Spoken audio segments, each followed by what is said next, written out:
Hello, నేను మీ CS రావు. ఆంధ్రప్రదేశ్ ముఖ్యమంత్రి చంద్రబాబు నాయుడు మానవీయ కోణంలో ఆలోచిస్తూనే ఐఏఎస్ ఐపీఎస్ల చేత పనిచేస్తూ ఉంటారు.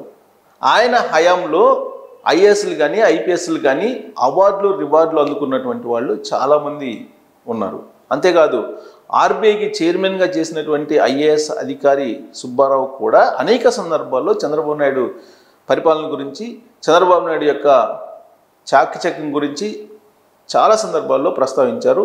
అభివృద్ధి దిశగా ఏ విధంగా చంద్రబాబు నాయుడు విజన్ రచిస్తారో కూడా ఆయన చెప్పడం జరిగింది. ఒకప్పుడు ఉమ్మడి ఆంధ్రప్రదేశ్లో సుబ్బారావు ఐఏఎస్ ఆఫీసర్గా పనిచేశారు. ఆ తర్వాత ఆయన ఆర్బీఐకి గవర్నర్ అయ్యారు. సో ఆర్బీఐ గవర్నర్ అయిన సందర్భంలో కూడా ఆయన 1-2 సందర్భాల్లో ప్రైవేట్ ఇంటర్వ్యూలో ప్రస్తావించడం జరిగింది. ఐఏఎస్ని ఐపీఎస్ని చంద్రబాబు నాయుడు ఏ విధంగా చూసుకుంటారనేది. ఎంటైర్ చంద్రబాబు నాయుడు పరిపాలనలో అంటే ఆల్మోస్ట్ 4వ సారి ఇప్పుడు సీఎంగా చంద్రబాబు నాయుడు ఉన్నారు. ఉమ్మడి ఆంధ్రప్రదేశ్లో 2 సార్లు, విడిపోయిన ఆంధ్రప్రదేశ్లో 2వ సారి సీఎంగా ప్రస్తుతం కొనసాగుతూ ఉన్నారు. ఆయన హయాంలో సివిల్ సర్వెంట్లు కానీ లేదా అధికార యంత్రాంగం కానీ చాలా స్వేచ్ఛగా పనిచేస్తుంది. పొలిటికల్ లీడర్ల కంటే కూడా ఐఏఎస్లు ఐపీఎస్లకి ఎక్కువగా ప్రాధాన్యత ఇస్తూ ఉంటారు ఆయన అనేది జగద్విదితం. అలాంటి పరిస్థితి నుంచి బయటికి రావాలనేది పొలిటికల్ లీడర్స్ అనేక సందర్భాల్లో చంద్రబాబు నాయుడు మీద ఒత్తిడి తీసుకొచ్చారు. అయినప్పటికీ కూడా సివిల్ సర్వెంట్స్ని సమర్థవంతంగా ఉపయోగించుకుంటే పరిపాలన సక్రమంగా సాగటంతో పాటు రాష్ట్ర అభివృద్ధి వేగంగా ముందుకెళ్తుందని ఆయన నమ్ముతూ ఉంటారు.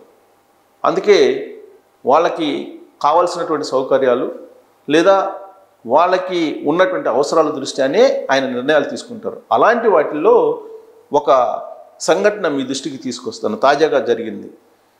ఒక ఐపీఎస్ ఒక ఐఏఎస్ వేరే వేరే ప్రాంతాల్లో ఉంటే భార్యాభర్తలు అయి ఉండి ఏ విధంగా వాళ్ళు ఇబ్బందులకు గురి అవుతారు అనే దాని మీద ఆలోచించి ఆయన ప్రభుత్వం వచ్చిన తర్వాత ఒక ఐఏఎస్ని అలాగే ఒక ఐపీఎస్ని భార్యాభర్తలుగా ఉన్నటువంటి వాళ్ళని ఒకే ప్రాంతంలో పోస్టింగ్ వేయటం ద్వారా పరిపాలన సక్రమంగా చెయ్యొచ్చు అనేటువంటి అభిప్రాయంతో దగ్గరకు చేర్చారు. ఆ సంఘటన మీ ముందుకు తీసుకొస్తాను. భర్త ఎస్పీ, భార్య కలెక్టర్. ఆంధ్రప్రదేశ్లో ఇదొక ప్రత్యేకమైనటువంటి ఒక నియామకం అని చెప్పి అనుకోవచ్చు. ఎస్పీగా శివకిషోర్, ఐపీఎస్ కొమ్మి ప్రతాప్ శివకుమార్. ఈయన ఐపీఎస్ అధికారి. ఆయన స్వస్థలం నెల్లూరు జిల్లా ఆత్మకూరు. ఆయన తండ్రి లేదా ఫాదరు గవర్నమెంట్ స్కూల్ టీచర్, మామూలు స్కూల్ టీచర్. వాళ్ళ అబ్బాయి కొమ్మూరు ప్రతాప్ శివకిషోర్ ఆయన ఐపీఎస్కి ఎంపికయ్యి ఇప్పుడు ఎస్పీగా ఉన్నారు. సో గరఖ్పూర్ ఐఐటి నుంచి ఇంజనీరింగ్ చేశాడు ఇతను శివకిషోరు. ఐఐటి తర్వాత ఆయన ఎంఎన్సి కంపెనీలో ఆయన భాషలో డేటా సైంటిస్ట్గా జాబ్ ప్రారంభించారు. జనరల్గా ఐఐటి అనగానే ఎంఎన్సీల్లో పనిచేస్తుంటారు, అది కూడా కీలకమైనటువంటి ఐటీ సెక్టర్లో పనిచేస్తుంటారు అనేటువంటి ఒక అభిప్రాయం ఉంది. అక్కడ సాటిస్ఫై కాకుండా ఆయన టాలెంట్ని, శివకిషోర్ టాలెంట్ను ఇప్పుడు సివిల్స్కి ఉపయోగించారు. సివిల్స్ రాశారు. సివిల్స్ రాసి ఆయన ఐపీఎస్ అయ్యారు. డేటా సైంటిస్ట్గా ఉంటూ ఆయన రాశారు. ఉద్యోగం చేస్తూనే సివిల్స్కు ప్రిపేర్ అయ్యాడు శివకిషోర్. సో ఆ ఉద్యోగంతో హ్యాపీగా ఉందని చెప్పి అనుకోలేదు. సివిల్స్ రాసి సమాజ సేవ చేయాలనేటువంటి ఆలోచన వచ్చి ఆయన సివిల్స్కి ఎంపికారు. 2019లో సివిల్స్లో మంచి ర్యాంక్తో ఐపీఎస్ అయ్యారు. సో 2022 నుంచి 2024 వరకు చింతపల్లి ఏఎస్పీగా విధులు నిర్వహించాడు ఇతను. సో ఆల్మోస్ట్ 2 ఇయర్స్ చింతపల్లి ఏఎస్పీగా విధులు నిర్వహించారు. 2024 జూలైలో ఏలూరు జిల్లా ఎస్పీగా బాధ్యతలు స్వీకరించారు.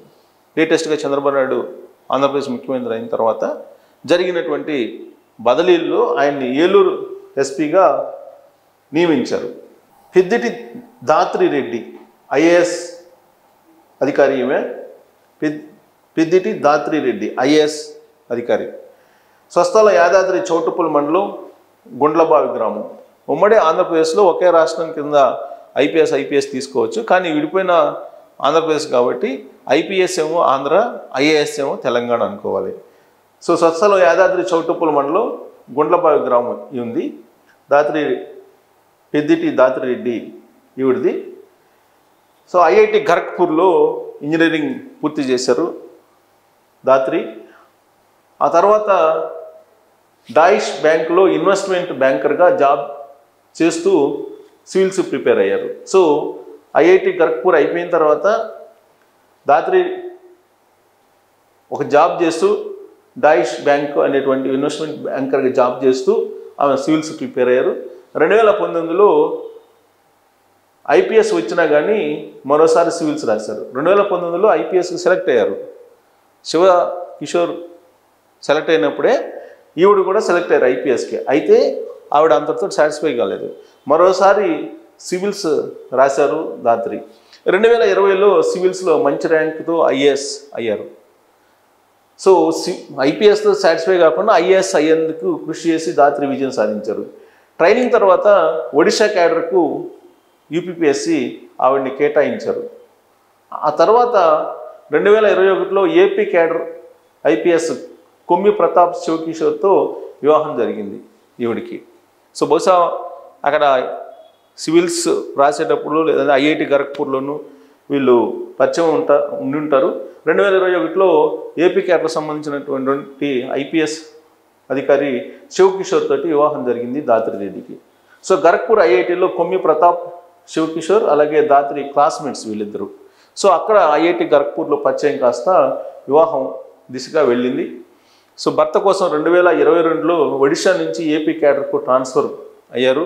2022లో ఏపీ క్యాడర్కు ఆవిడ ట్రాన్స్ఫర్ చేసుకున్నారు. 2022లో అనకాపల్లి జిల్లా అసిస్టెంట్ కలెక్టర్ పోస్టింగ్ వచ్చింది అక్కడే. సో 2023లో కేంద్ర ప్రభుత్వంలో అసిస్టెంట్ సెక్రటరీ ట్రైనింగ్కి వెళ్ళిపోయారు. 2023లో బహుశా జగన్మోహన్ రెడ్డి ప్రభుత్వంలో ఇద్దరిని ఒకే చోట పని చేయించుకునే వెసులుబాటు కల్పించలేదు, అందుకే కేంద్ర సర్వీసులకి వెళ్ళిపోయారు. 2023లో కేంద్ర సర్వీసులకి వెళ్ళిపోయారు దాత్రి రెడ్డి. సో 2023 డిసెంబర్లో పాడేరు సబ్ కలెక్టర్ బాధ్యతల్ని అప్పచెప్పారు.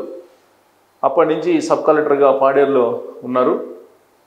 2024 జూలైలో ఏలూరు జిల్లా జాయింట్ కలెక్టర్గా అడిషనల్ డిస్ట్రిక్ట్ మెజిస్ట్రేట్గా నియమించబడ్డారు. సో ఏలూరు జిల్లా జాయింట్ కలెక్టర్గా ఉన్నారు ఇప్పుడు. సో వీళ్ళిద్దరూ ఒకే జిల్లాలో, సో ఒకళ్ళేమో ఎస్పీ ఇంకొకళ్ళేమో కలెక్టర్.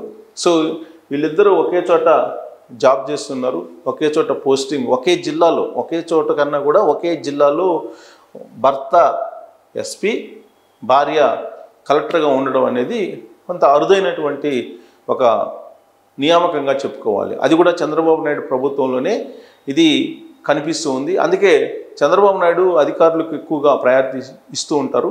పైగా ఐఏఎస్లు ఐపీఎస్లు అంటే ఎక్కువగా ప్రాధాన్యత ఇస్తూ ఉంటారు చంద్రబాబు నాయుడు. ఉమ్మడి ఆంధ్రప్రదేశ్లో కూడా అదే జరిగింది. సో అందుకే ప్రజాప్రతినిధులు ఎప్పుడు కూడా చంద్రబాబు నాయుడు దగ్గర మొరపెట్టుకుంటూ ఉంటారు.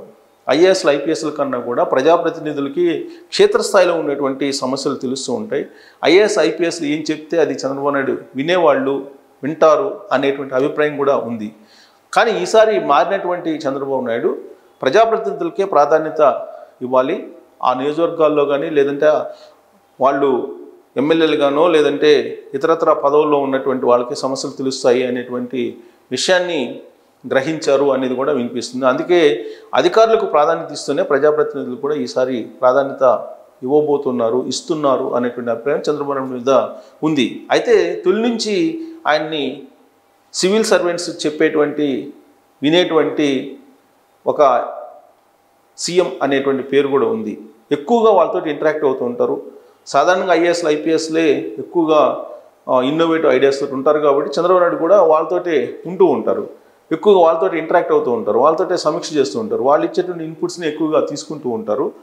ఈసారి దానికి భిన్నంగా పరిపాలన ఉంటుందని చెప్పి ఆయనే చెప్పారు. సో ఒకవైపు సివిల్ సర్వెంట్లకు ప్రాధాన్యత ఇస్తూనే ఇంకొక వైపు పరిపాలనను ఇప్పుడు ఆయన గాడిలో పెడుతున్నటువంటి పరిస్థితి. ఇలాంటి సందర్భంలో భారీగా జరిగినటువంటి బదిలీల్లో ఒకే జిల్లాకి భర్తని ఎస్పీగా భార్యని కలెక్టర్గా చేసినటువంటి ముఖ్యమంత్రి చంద్రబాబు నాయుడు అని చెప్పి చెప్పుకోవచ్చు. Thank you very much.